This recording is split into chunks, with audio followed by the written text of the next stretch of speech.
Baik Bapak sekalian kita kaji firman Allah tentang bagaimana Allah Subhanahu wa taala memperumpamakan dunia. Yaitu di dalam surat apa niki? Surat Al-Qur'an. Nah, betul. Ya. Niki Allah ngendika, "Innama masalul hayati dunya kama'in anzalnahu minas sama fahtalaqa bihi nabatul ardi mimma ya'kulun nasu wal an'am hatta idza akhadatil ardu zuhrufaha wa zayyanat wa dhanna ahluha annahum qadiruna 'alaiha ataha amruna lailan aw naharon faja'alnaha hasidan ka'alam taghna bil ams." Kadzalika nufassirul ayati liqaumi yatafakkarun. Surat Yunus ayat 24.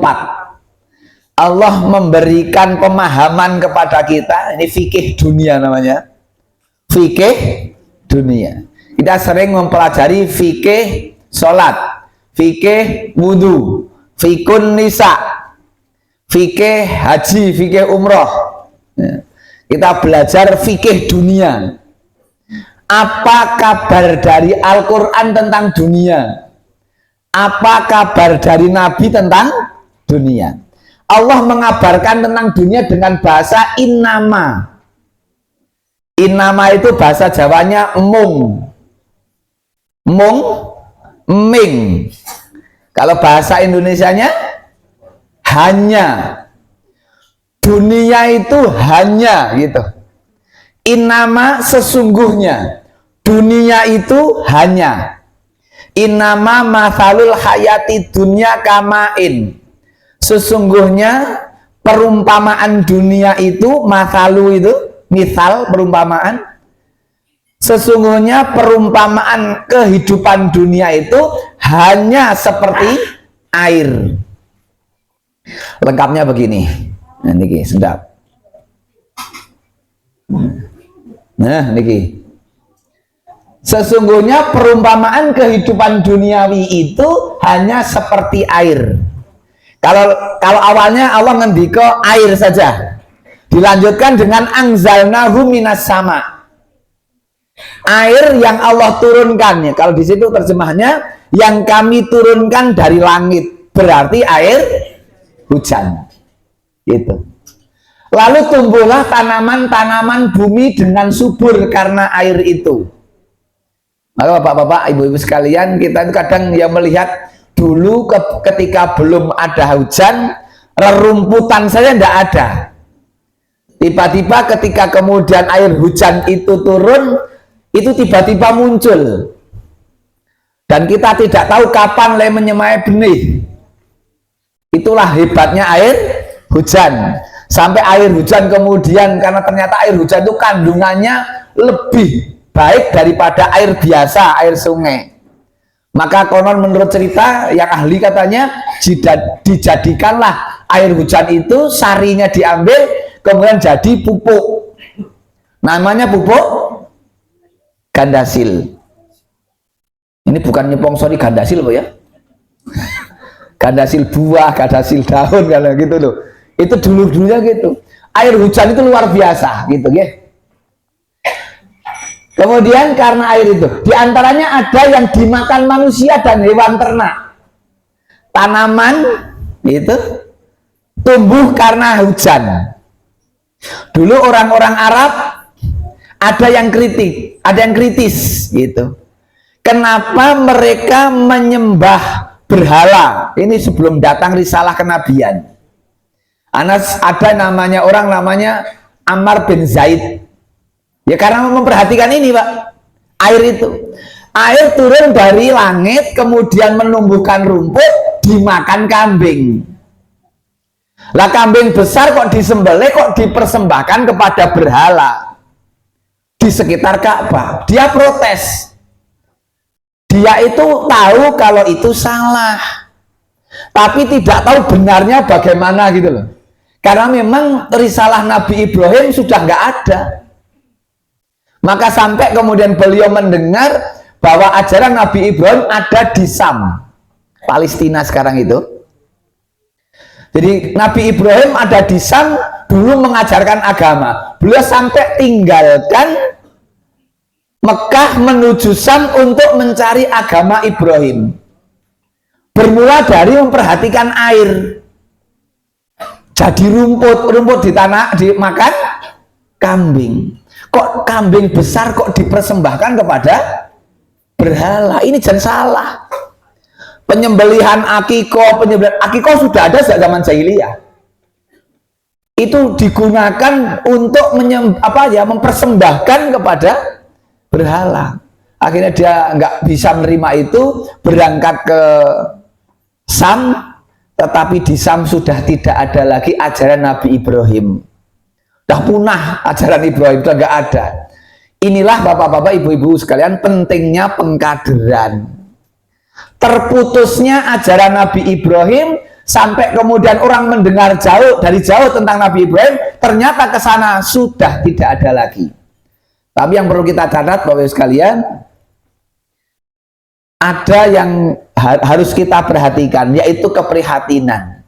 Ternyata kemajuan itu dimulai dari keprihatinan. Amr bin Zaid itu dia prihatinnya meninggalkan Makkah menuju Sam. Rasulullah prihatin melihat Arab, Mekah, di sekitar Ka'bah, prihatin naik ke Jabal Nur, naik ke Gua Hira. Ini yang harus kita perhatikan. Dari prihatinnya Rasulullah, prihatinnya Amr, maka kemudian yang ditunjuk oleh Allah untuk menyampaikan risalah kenabian adalah baginda Rasul. Dari Jabal Nur, Rasul membawa kebenaran. Gua Hira. Maka kalau kita pengen maju, prihatin dulu. Bangsa Indonesia kalau pengen maju, prihatin dulu. Umat Islam kalau pengen maju, prihatin dulu. Repotnya umat Islam ada yang memprihatinkan. Iya Pak. Jadi mestinya umat Islam itu prihatin, tetapi sesama Muslim ada yang prihatin terhadap saudaranya Muslim. Kan gitu Pak. Ini yang terjadi. Kalau masjid pengen maju, pengen makmur, prihatin pengurusnya, takmirnya. Ning kadang malah takmirnya wonten mboten niku? Oh wonten, di mana-mana Pak. Bahkan saya melihat Allah mesake juga itu. Pak takmirnya nggak pernah ke masjid. Ning ketua takmir, nek Jumatan repotnya lagi, uang kas masjid mah disilih. Nah, bendaharanya arek mengatakan tidak boleh, nggak berani tuh. Tak pinjam dulu, nilih talangan, nyebrang. Ketika kemudian 1 tahun, 2 tahun ditanyakan malah marah. Ini bukan sinetron, ada wong sampai datang ke rumah saya kok. Saking prihatinnya takmir yang lain datang ke rumah Ustadz, yuk gimana seperti ini? Ngaji. Itu didatangkan itu mereka biar kupingnya mendengar kebenaran, biar melihat kebenaran. Ini terjadi kami di Temanggung. Magelang saya kira tidak ada ya. Tidak ya? Apa tidak berbeda? Kembali ke sini Pak ya. Jadi prihatin tadi saya mengatakan masalah prihatin tadi. Hingga apabila bumi itu telah sempurna keindahannya dan berhias, katon yang semake gitu, dipandang enak sekali, nyaman sekali, ya, membuat orang tertarik, dan pemiliknya mengira bahwa mereka pasti menguasainya, memetik hasilnya, kan gitu. Jadi menanam, meh panen, wis rasane wis pokoknya mesti, gitu ya, bisa berani memastikan bahwa panenan akan dipetik besok lah, gitu. Tetapi apa yang terjadi? Datanglah kepadanya azab kami pada waktu malam atau siang, gitu. Lalu kami jadikan tanamannya seperti tanaman yang sudah disabit, seakan-akan belum pernah tumbuh kemarin. Demikianlah kami menjelaskan tanda-tanda kekuasaan kami kepada orang yang berpikir. Dunia diumpamakan begitu Bapak Ibu sekalian. Dunia itu sepertinya sudah di tangan, sepertinya mau di tangan kita. Ternyata belum tentu. Ketika ini ada terjadi ketika rame-ramenya Pilkades, saya masih ingat itu. Rame-ramenya Pilkades, dia mengira bahwa dia mesti jadi. Kira-kira kok bisa mengira mesti jadi, kenapa Pak? Bu? Karena RT sana sudah saya bagi amplop sekian kan gitu. Karena RW sana sudah saya bagi amplop sekian, dihitung-hitung sudah masuk sekian, meleset tinggal 3, kalah hanya 3 suara, ya gitu, 3 atau 4 lah gitu ya. Nah, pokoknya sedikit di bawah 5. Akhirnya dia tidak terima, itu tidak terima. Akhirnya apa Bapak sekalian? Minta diulang dihitung ulang. Basan, basan. Basan ya apa ya? Basan dihitung ulang, malah lebih dari 5 gitu loh. Wah, saya mumet minggu. Seolah-olah dia sudah akan mendapatkan dunia. Ya orang yang petani juga sama begitu. Ternyata malam hari datang angin, malam hari datang hujan, kena banjir, hilang. Dunia begitu. Nah, kadang-kadang kita ini nggak sadar bahwa semua rahasia dari Allah.